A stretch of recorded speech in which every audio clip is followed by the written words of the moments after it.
Ivan le Terrible, le dirigeant le plus cruel de l'histoire de la Russie. Est-ce vraiment le cas? Était-il un tyran ou un leader talentueux? Comment ces décisions ont-elles changé le destin de la Russie? Regardez cette vidéo jusqu'à la fin. Nous plongerons dans l'une des pages les plus mystérieuses et dramatiques de l'histoire de la Russie. Salut, c'est Irina, ambassadrice de l'amitié franco-russe. Je rassemble des gens dans une communauté chaleureuse. Rejoignez-nous. Alors, qu'est-ce qui vous attend dans cette vidéo? Nous plongerons dans les moments les plus importants du règne d'Ivan le Terrible, de ses décisions dures et de ses victoires militaires, à un tournant inattendu dans ses relations avec l'Église et aux événements mystérieux de la fin de sa vie. Vous découvrirez ce qui se cache réellement derrière les légendes sur Ivan le Terrible, comment ses actions ont influencé la Russie et ce qui a conduit à l'époque du temps des troubles. C'est une période où la Russie était au bord de la disparition. Je dis souvent qu'il faut connaître la Russie, il faut comprendre la Russie pour l'aimer. Alors, restez jusqu'à la fin, ne manquez pas l'occasion de découvrir l'une des parties les plus importantes de l'histoire russe. D'abord, je tiens à vous remercier pour votre activité sur ma chaîne. C'est grâce à vous qu'il se développe. Merci infiniment. S'il vous plaît, continuez, c'est très important pour que YouTube soit bienveillant envers ma chaîne. C'est parti. Comment Ivan le Terrible est devenu tsar? Le premier tsar russe et non prince, non kniaz. Ivan le IV Vassilievitch, connu sous le nom d'Ivan le Terrible, est né le 25 août 1530 dans le village de Kolomenskaya, près de Moscou. Ses parents sont le grand-duc Vassili III et la princesse Elena Glinskaya. Lorsqu'Ivan avait seulement 3 ans, son père est décédé et en tant que fils aîné, il est devenu le dirigeant nominal de la Russie. Mais le pouvoir réel est passé à sa mère, qui est également décédée en 1538. Les premières années d'Ivan le IV ont été marquées par des intrigues et des conflits. Les groupes de boyards luttaient sans cesse pour l'influence à la cour. Cela a certainement laissé une empreinte sur son caractère. En 1545, lorsqu'Ivan le IV a eu 15 ans, il est devenu un dirigeant à part entière. Ensuite, le 16 janvier 1547, sa couronnement a eu lieu dans la cathédrale de l'Assomption,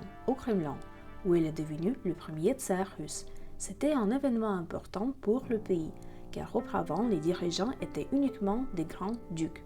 À partir de 1549, Ivan le IV a commencé à gouverner l'État avec un groupe de ses conseillers de confiance, qu'il a appelé le Conseil des élus. La même année, il a convoqué à Moscou le Zemsky Sobor, le premier organe suprême du pouvoir où pouvaient participer des représentants des différentes couches sociales. Parlons de la politique d'Ivan le Terrible. Commençons par le plus important, le Prichnina. Le Prichnina est une politique spéciale d'Ivan le Terrible qui a été mise en œuvre en Russie de 1565 à 1572. Et le principal objectif de le Prichnina était de renforcer le pouvoir central et de réprimer l'opposition des boyards. Ivan le Terrible pensait que les boyards représentaient une menace pour son règne. C'est pourquoi il a décidé d'introduire cette politique. Le Prichnina. Le Prichnina est devenu l'une des réformes les plus mystérieuses et controversées du tsar. Elle combinait des actions répressives et des réformes politiques ayant un impact sérieux sur la vie sociopolitique en Russie. Comment le Prichnina a été créé? En décembre 1564, Ivan le Terrible a décidé de quitter Moscou de manière inattendue.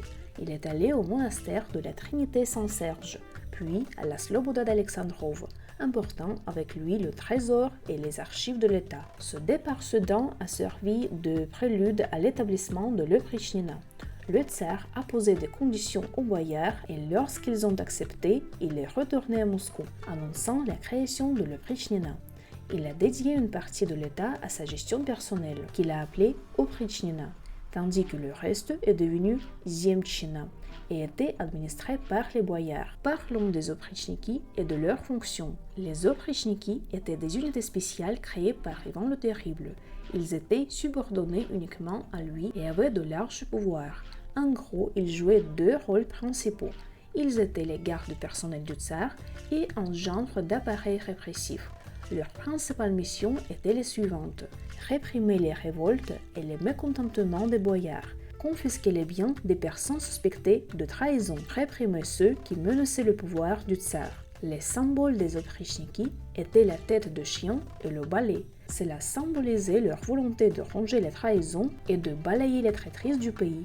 L'Oprichnina a été la première expérience significative de centralisation en Russie. Mais ces méthodes et résultats sont souvent critiqués. Elle a montré une volonté d'autorité absolue, caractéristique de l'époque, de cette époque-là, mais a également conduit à un déclin économique et à des tensions sociales. La politique d'Ivan le Terrible a influencé le développement de l'absolutisme en Russie, mais cela a coûté vraiment cher au pays en termes de vie humaine et de stabilité de l'État. Au fait, écrivez dans les commentaires sous cette vidéo comment vous évaluez le règne d'Ivan le Terrible dans l'histoire de la Russie. Le considérez-vous comme un tyran ou un leader efficace? Écrivez dans les commentaires. Discutons-en ensemble. Et oui, à la fin de la vidéo, je parlerai comment le règne d'Ivan le Terrible a conduit au temps des troubles, durant lequel la Russie risquait de disparaître en tant qu'État. Ne manquez pas cela.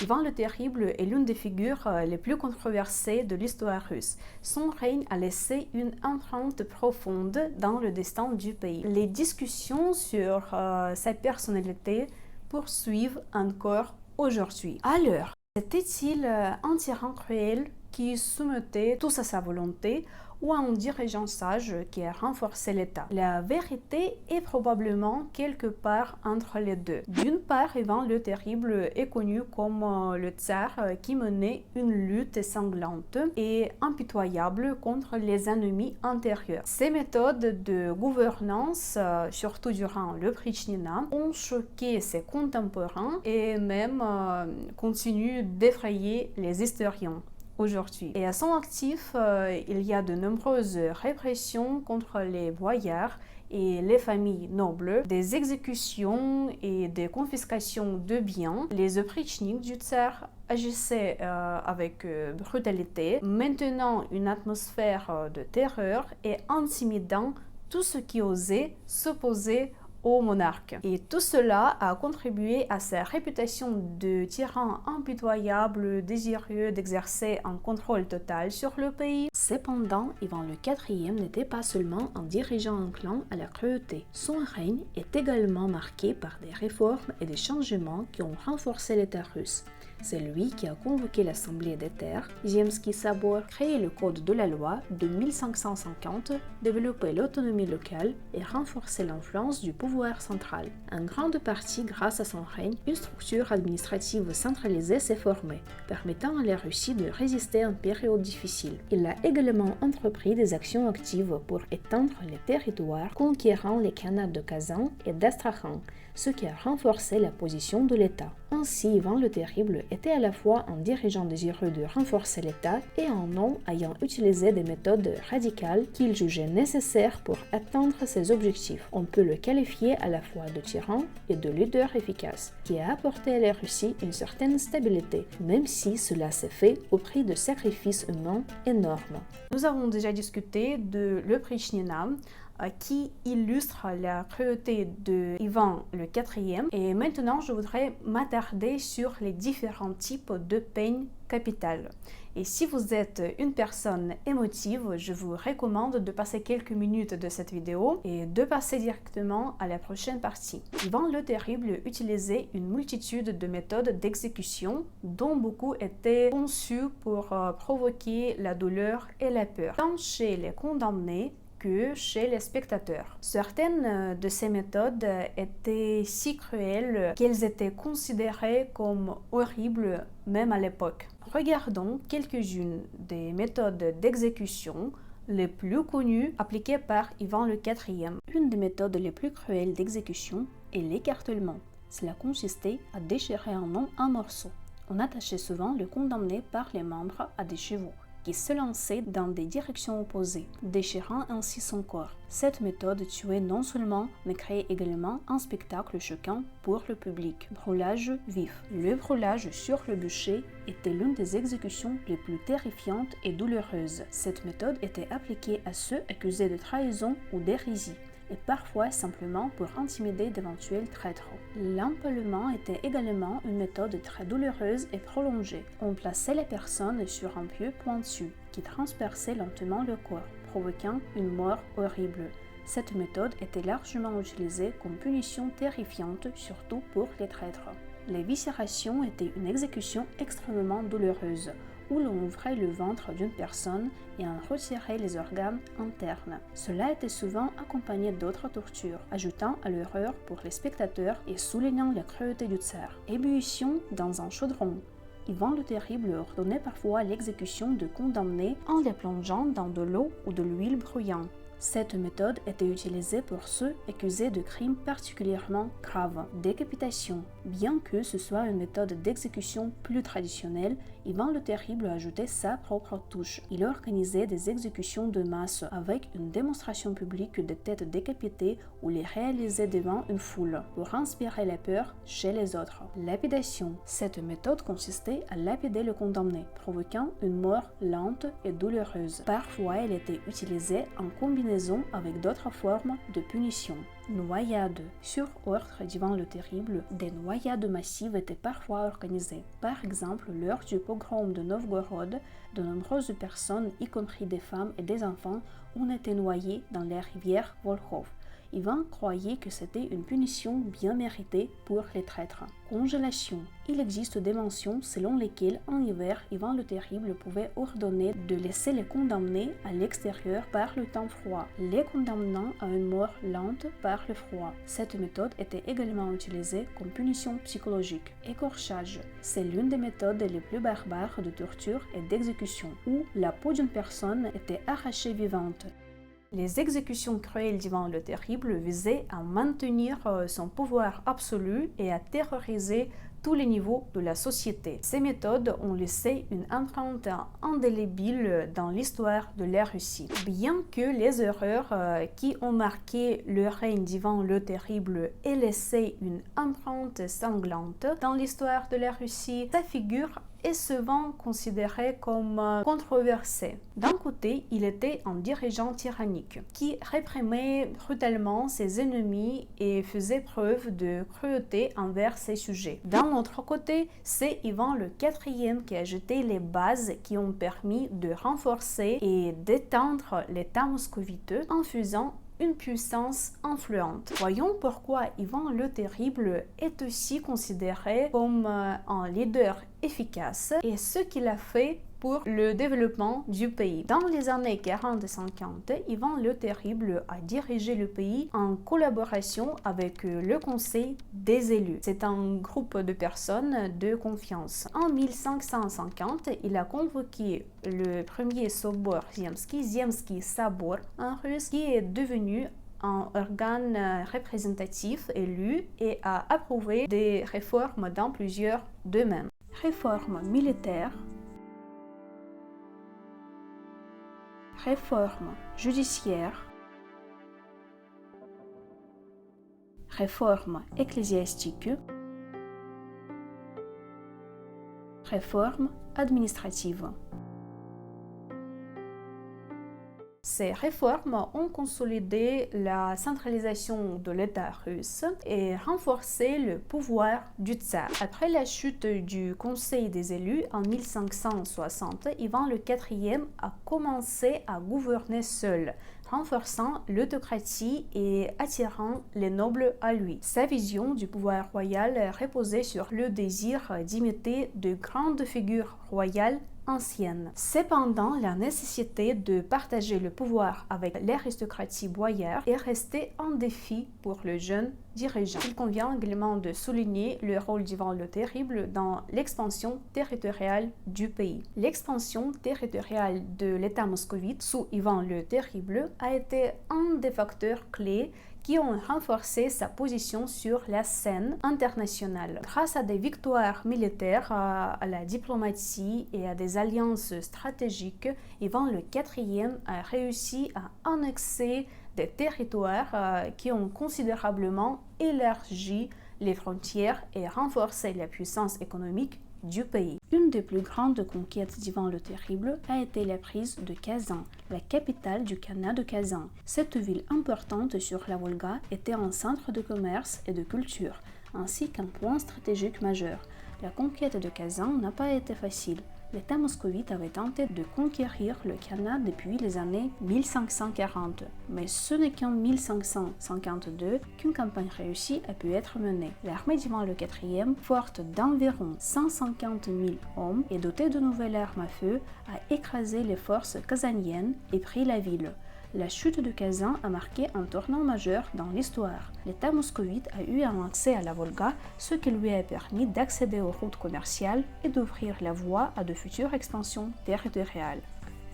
Une autre victoire importante a été l'annexion du Khanat d'Astrakhan, Astrakhanskoye Khanstvo, situé à l'embouchure de la Volga et contrôlant l'accès à la mer Caspienne. Ce Khanat était l'un des centres commerciaux clés du Sud et jouait un rôle important dans le commerce international. En prenant Astrakhan, Ivan le Terrible a assuré le contrôle de toute la Volga, l'une des principales artères commerciales de la Russie. Ce pas a ouvert de nouvelles opportunités de commerce avec la Perse et d'autres pays orientaux, ce qui a considérablement enrichi l'économie de l'État. Sous Ivan le Terrible, la Russie a commencé son expansion en Sibérie, bien que son développement actif ait débuté plus tard. En 1581, les riches marchands Stroganov et une bande de Cosaques, sous le commandement d'Ermak Timofeevitch, ont lancé une expédition contre le Khanat de Sibérie, dirigée par le khan Koutchoum. En 1582, Ermak a remporté une victoire sur le Khan, marquant symboliquement le début de l'exploration de la Sibérie. L'exploration de ces vastes territoires a ouvert la voie à l'expansion future des frontières de la Russie vers l'Est. Dans les décennies suivantes, la Sibérie est progressivement devenue partie intégrante de l'État moscovite, ce qui a permis l'accès à ces ressources naturelles et considérablement élargi le territoire de la Russie. Désireux d'assurer un accès à la mer Baltique et de renforcer sa position commerciale avec l'Europe, Ivan le IV a lancé la guerre de Livonie. Son objectif était de conquérir les terres de l'ordre de Livonie, situées dans la région actuelle des États baltes. Bien que cette guerre ait été longue et ait entraîné d'énormes pertes humaines et économiques, elle a temporairement permis à la Russie de contrôler une partie des pays baltes. À long terme, cependant, la Russie a perdu les territoires conquis et la guerre s'est terminée par un échec. Néanmoins, cette tentative a été un premier grand pas vers l'ouverture de Moscou au marché européen et le renforcement de son influence politique à l'ouest. En résumé, l'expansion territoriale sous Ivan le Terrible a eu un impact significatif sur le développement de l'État moscovite. Les conquêtes à l'est et au sud ont donné accès à d'importantes routes commerciales, renforcé la puissance économique et créé des conditions favorables à la croissance future de l'État. Malgré la cruauté et les coûts élevés, la politique d'expansion territoriale d'Ivan le Terrible a joué un rôle clé dans la formation de la Russie en tant que grande puissance centralisée et influente. Parlons des relations entre l'Occident et la Russie sous Ivan le Terrible. Les relations entre l'État de Moscou et les pays occidentaux pendant le règne d'Ivan le IV se caractérisent par leur complexité et leur ambivalence. Malgré le désir d'étendre les liens avec l'Europe, la politique d'Ivan le IV ne rencontre pas toujours le soutien des nations occidentales. Certains États considèrent la Russie comme un allié potentiel et un partenaire commercial intéressant, tandis que d'autres abordent l'État moscovite avec méfiance et inquiétude. Les pays occidentaux, en particulier l'Angleterre, manifestent un vif intérêt pour établir des contacts avec l'État de Moscou. Ivan le IV est le premier dirigeant à s'efforcer activement de renforcer les relations commerciales et diplomatiques avec l'Occident, une démarche qui devient un axe important de sa politique étrangère. Sous son règne, des marchands anglais suivant la voie maritime du Nord atteignent pour la première fois les côtes russes. En 1553, un événement marquant se produit. Le navigateur anglais Richard Chancellor arrive à Arkhangelsk et reçoit un accueil chaleureux de la part d'Ivan le IV. Par la suite, l'Angleterre et l'État de Moscou signent un traité de commerce sans droit de douane, facilitant ainsi l'accès des Anglais au marché russe et s'avérant avantageux pour les deux parties. Ces contacts contribuent à faire d'Ivan le Terrible un souverain perçu comme progressiste, ouvert à de nouvelles idées et désireux d'établir des liens économiques avec l'Europe. Ivan le IV propose même à la reine d'Angleterre, Élisabeth la Première, une alliance prévoyant assistance mutuelle et coopération. Dans l'hypothèse d'une menace d'expulsion du trône, Ivan le IV demande également asile en Angleterre. Bien que cette alliance ne se concrétise jamais, ces initiatives diplomatiques renforcent les liens entre les deux pays. Ivan le Terrible cherche également à établir des contacts avec le Vatican en envoyant des ambassades et en accueillant des délégations. Son objectif est de conclure une alliance avec le pape, ce qui lui permettrait d'obtenir un soutien dans sa lutte contre l'expansion ottomane et de renforcer sa position dans la guerre livonienne. Cependant, l'État de Moscou rejette les conditions du Vatican catholique qui exigent la reconnaissance de la suprématie du pape,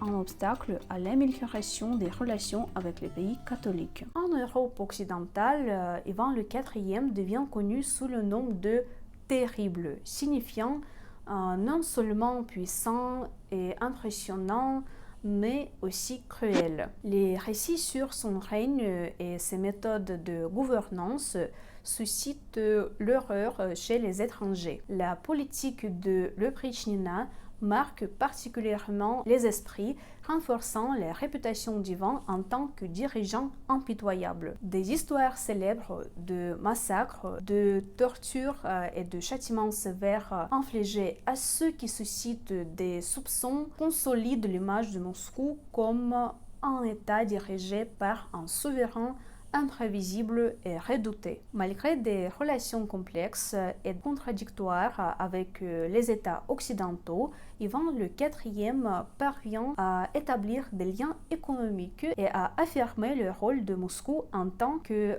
acteur important sur la scène internationale. Le commerce établi avec l'Angleterre par la voie du Nord et les tentatives de conclure des alliances diplomatiques posent les fondations pour de futurs contacts avec l'Europe. Cependant, la politique étrangère agressive et les répressions internes laissent une empreinte négative sur sa réputation internationale, compliquant la conclusion d'alliances durables avec les pays catholiques et protestants. Bien que Ivan le Terrible cherche à s'intégrer dans la communauté occidentale, son image de tyran et ses campagnes militaires ambitieuses éveillent méfiance et inquiétude en Occident, limitant le potentiel de sa diplomatie et favorisant le renforcement d'alliances hostiles autour de la Russie. Les relations d'Ivan le Terrible avec l'Église orthodoxe russe, en particulier avec le métropolite, étaient une partie importante et complexe de son règne. Bien que Ivan le IV cherchait le soutien de l'Église pour renforcer son pouvoir, ses méthodes brutales et ses réformes autoritaires entraînaient des conflits et des tensions. Un rôle clé dans ces relations a été joué par les interactions d'Ivan le Terrible avec le métropolite de Moscou et de toute la Russie, Philippe Kolytchov, Kolychov, qui condamnait la politique sévère du tsar. Au début de son règne, Ivan le IV considérait l'Église comme un instrument essentiel pour renforcer son pouvoir et légitimer ses réformes. En 1547, peu après son couronnement, il entreprend des réformes réalisées avec l'accord du clergé. Les conciles et les hiérarques ecclésiastiques, y compris le métropolite Macarie, soutiennent activement Ivan le Terrible. En 1551, Ivan le IV, en collaboration avec le métropolite Macarie, convoque le concile Stoglav, au cours duquel des questions relatives au renforcement de la moralité, à l'éducation spirituelle du peuple et à l'unité du pouvoir ecclésiastique sont discutées. Ce concile marque une étape importante dans le rapprochement entre le tsar et le clergé, car des lois sont adoptées pour renforcer les traditions et les canons orthodoxes, soutenant ainsi l'autorité d'Ivan le IV en tant que défenseur de la foi. Avec la dégradation de la situation politique et l'introduction de la politique de Prishtina en 1565, les relations d'Ivan le Terrible avec l'Église commencent à se compliquer. Le Prishtina, qui divise le pays en parties Uprishnina et Zemtchina, entraîne des répressions brutales et des exécutions. Le métropolite Philippe, connu pour son caractère moral strict et étant le supérieur du monastère de Salavki, ne peut rester silencieux face au massacre de masse et aux actions cruelles des oprichniks. Il dénonce ouvertement les méthodes du tsar, l'appelant à mettre fin à la violence et lui rappelant l'importance de la justice et de la miséricorde, ce qui est considéré comme un devoir pour un véritable souverain orthodoxe. Une telle ingérence dans la politique d'Ivan le IV est perçue comme un défi à son autorité. Philippe refuse de bénir le tsar et l'exhorte à arrêter les répressions, ce qui devient un point de non-retour. Ce défi ouvert à l'autorité royale ne peut rester sans réponse. Peu après, le métropolite est dépouillé de son statut et envoyé en détention. En 1569, sur ordre d'Ivan le IV, les oprichniks étouffent le métropolite Philippe dans le monastère de Tver. Cet assassinat devient l'un des crimes les plus notoires du tsar contre l'Église, montrant que Ivan le Terrible ne tolère pas la dissidence, même de la part des plus hauts hiérarques ecclésiastiques. Après la mort du métropolite Philippe, les relations entre Ivan le Terrible et l'Église deviennent plus tendues. Le Prishtina sape l'influence économique et politique de l'Église, car les oprichniks saisissent souvent des terres et de biens ecclésiastiques. Cette période laisse une empreinte sérieuse sur l'Église orthodoxe russe et l'exécution de Philippe sert de rappel que même des figures ecclésiastiques de haut rang peuvent devenir des victimes du système répressif du tsar. Malgré son attachement à l'orthodoxie, Ivan le Terrible plaçait ses intérêts de pouvoir absolu au-dessus des fondements de l'Église. C'était l'un des premiers cas dans l'histoire de la Russie où l'État réprimait aussi durement le clergé et s'immisçait dans les affaires ecclésiastiques. Cependant, l'autorité ecclésiastique n'était pas complètement ébranlée et la mémoire du métropolite Philippe, mort pour ses convictions, demeure dans l'histoire comme un exemple de courage saint. L'Église orthodoxe russe a ensuite canonisé Philippe comme saint, en faisant un symbole de résistance à la tyrannie et de lutte pour la justice. Ainsi, les relations d'Ivan le Terrible avec l'Église illustrent la dynamique complexe entre le pouvoir étatique et le clergé. Ivan le IV bénéficiait du soutien de l'Église, mais son désir de pouvoir absolu, sa cruauté et son refus de tolérer la dissidence ont entraîné un profond conflit avec ceux qui défendaient les idéaux de justice et de miséricorde. Ivan le Terrible a-t-il pu tuer son fils aîné? La mort du tsarevitch Ivan Ivanovitch, fils aîné d'Ivan le Terrible, le 9 novembre 1581, reste l'une des pages les plus mystérieuses de l'histoire russe. Selon une version, dans un accès de colère, le tsar aurait blessé son fils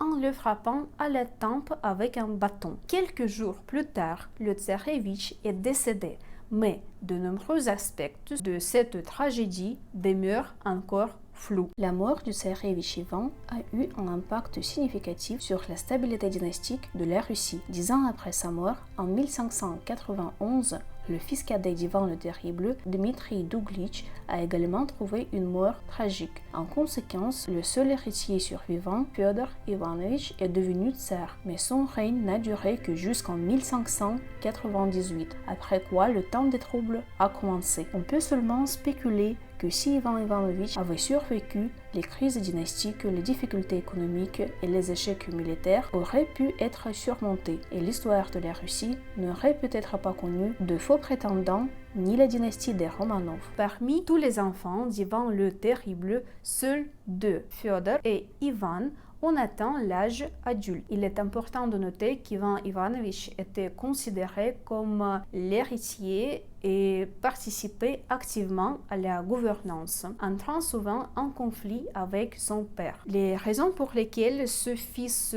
prometteur aurait pu périr dans un conflit avec le tsar demeure un sujet de débat parmi les historiens. Le thème de la mort du tsarevitch Ivan attire l'attention des artistes depuis des siècles, surtout après la création par Ilya Repin de la peinture Ivan le Terrible et son fils Ivan, le 16 novembre 1581. Cependant, l'intérêt pour ce sujet commence bien avant cette œuvre. Sur d'autres toiles, le tsar est souvent représenté au chevet de l'héritier. Le destin de la peinture de Repin est compliqué. Elle est critiquée, vandalisée et même endommagée. En 2018, les sources historiques contiennent à la fois des témoignages en faveur de l'hypothèse d'un meurtre et des réfutations de cette version. L'historien Likhatchov découvre une lettre d'Ivan le Terrible concernant la maladie de son fils, ce qui indique la possibilité d'un conflit survenu le 9 novembre, 10 jours avant la mort de l'héritier. Différentes chroniques décrivent sa mort avec une terminologie neutre, ce qui permet d'envisager plusieurs versions. La principale source de la version populaire concernant la mort du tsarevitch est Antonio Posevino, légat papal, qui, en 1586,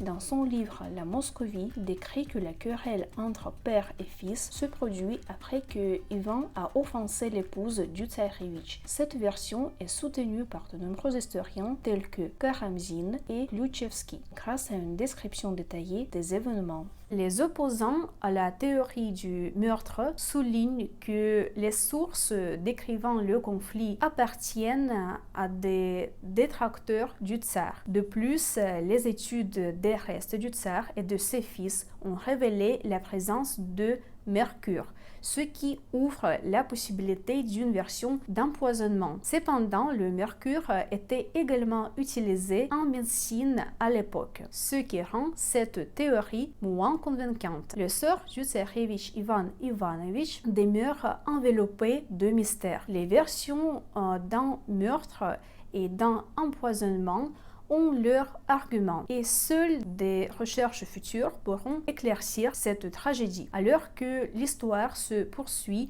nous pouvons seulement conjecturer sur la tournure des événements si l'héritier avait survécu. Dans les dernières années de son règne, Ivan le Terrible a été confronté à de nombreux problèmes. Les conflits internes, la crise économique et le mécontentement parmi la noblesse ont exacerbé la crise dans le pays. Les défaites militaires dans les guerres de Livonie et la politique brutale de l'Oprichnina dirigée contre l'opposition réelle et imaginaire ont érodé l'autorité du tsar. De nombreux boyards et représentants de la noblesse qu'il avait autrefois soutenus sont devenus ses adversaires, aggravant la situation. En 1584, face à la montée des problèmes et à la perte de soutien de la noblesse, Ivan le Terrible a soudainement annoncé son abdication du trône. Il s'est retiré à l'Alexandrov Sloboda, refusant d'exercer son pouvoir royal et de transférer le pouvoir à son fils Fyodor. Cette abdication est devenue un symbole de sa défaite et de sa faiblesse. Au cours des années suivantes, bien que son fils Fyodor Ivanovich soit devenu tsar, le pouvoir réel est tombé entre les mains des boyards, ce qui finalement conduit à des crises dynastiques et au début du temps des troubles. Après la mort de Fyodor en 1598. Ivan le Terrible est resté dans l'histoire non seulement comme un dirigeant cruel, mais aussi comme une personnalité ayant perdu le contrôle de son royaume, ce qui constitue l'une des pages les plus sombres de l'histoire russe. Ivan le Terrible a laissé une empreinte profonde dans l'histoire de la Russie en tant que premier tsar officiel ayant renforcé le pouvoir de l'État, mais son règne est également devenu un symbole de cruauté et d'instabilité. Son règne a été marqué par d'importantes réformes visant à centraliser le pouvoir et à affaiblir l'influence des boyards. Ivan a créé le Pritchnina, un système de répression violente qui, d'une part, l'a aidé à réprimer les rébellions, mais d'autre part a conduit à la dévastation du pays et à un déclin économique. Le rôle d'Ivan le Terrible est ambivalent. Il cherchait à rendre la Russie forte et centralisée, posant les bases de l'absolutisme.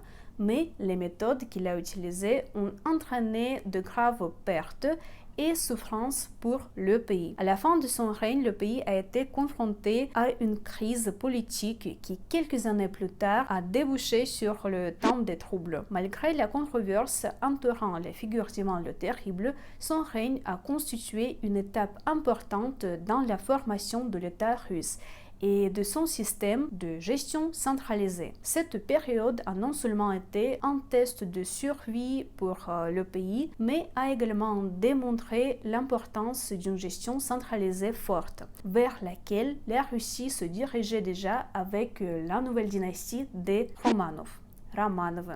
Mes amis, je vous félicite. Aujourd'hui, vous avez pu vous plonger dans un sujet complexe, mais très important et intéressant. Alors, écrivez dans les commentaires ce que vous pensez de l'époque du règne d'Ivan le Terrible. Je vais absolument tout lire et je vais essayer de répondre. Et n'oubliez pas, sur ma chaîne, il y a d'autres vidéos intéressantes. Abonnez-vous. Vive l'amitié franco-russe.